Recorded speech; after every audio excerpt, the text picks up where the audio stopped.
2020 жылы биз бардыгыбыз онлайн режиминде окуганга, иштегенге аргасыз болуп калдык. Ошол үчүн видео чалуулар абдан маанилүү, керектүү болуп калды.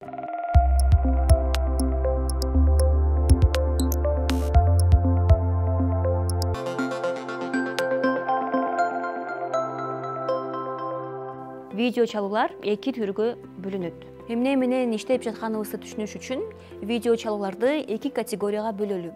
Биринчиси бул жеке видео чалуулар, экинчиси болсо бул корпоративдик видео чалуулар. Биринчи категорияда жеке чалуу аткаруу үчүн ыкчам мессенджерлер бар. Булар WhatsApp, Telegram, Viber. Ал эми окууда, иште биз экинчи категориядагы видеоконференцияга өтөбүз. Ал жакта оң жана терс жактары бар. Келгиле ошолор жөнүндө сүйлөшөлү. Zoom бүгүнкү күндө дүйнөдөгү эң популярдуу видеоконференция каражаты. Ал жерде коммуникация түзүү үчүн абдан сонун функциялар бар. Алардан реакциялар, онлайн кол көтөрүү, микрофон, экран менен бөлүшүү жана башкалар. Zoom'да онлайн жолугуп, ал жерде пикир алмашып, окуп, же болбосо иш жүргүзүп, шилтемелерди жиберип, онлайн баарлашса болот. Google Meet'ти карап көрөлү.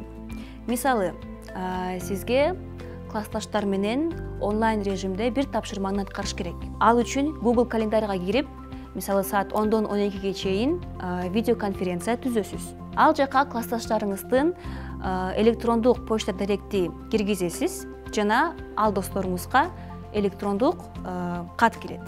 Ошол шилтеме аркылуу силердин классташтарыңар видеоконференцияга кошула алат. Microsoft Teams бул онлайн режиминде баарлашуу, жолугушуу үчүн платформа. Алардын бириси видеоконференциялар.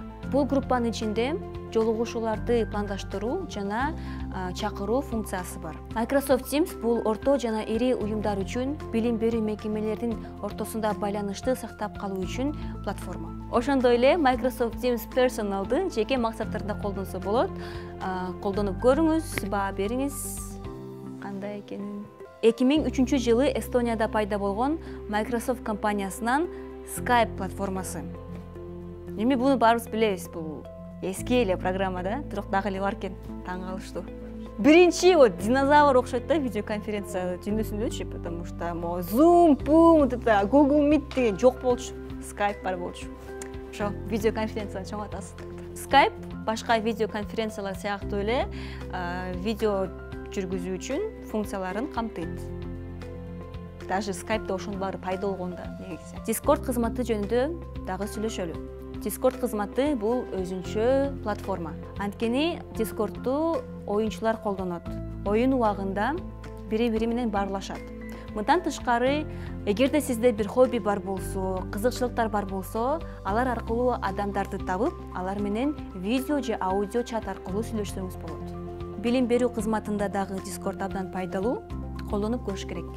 Кечкеле ойной бербей. Видеоконференция кызматтары абдан көп. Аларды изилдеп көрүңүз, колдонуп көрүңүз, сиздер үчүн эң ыңгайлуусун таап көрүңүз. Анткени мезгил өткөн сайын баарыбыз онлайн режимге өтүп атабыз, бирибиздин жүзүбүздү уже көрбөй калабыз, вот только экрандан көрүп. Ошо билип алгыла.